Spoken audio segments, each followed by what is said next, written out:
சொல்லேன்னு தெரியலையே. ரோட்ல இப்படி அநியாயமா மயங்கி கிடக்குறாங்க. அம்பிட்டு பேரும் பார்த்து பார்க்காம போறீங்களடா. வசிக்குது.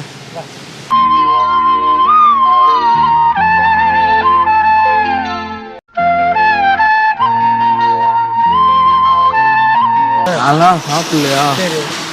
மயங்க முடிவு. சாப்பாடு வேண்டுறா.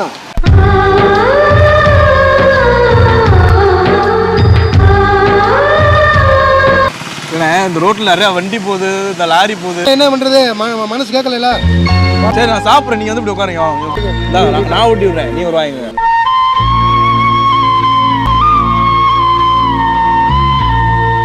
ஸோ என்னோட அன்பை நான் இந்த மாதிரி வெளிப்படுத்திட்டு போயிடுறேன். சாமி கண்ட காசு சாமி.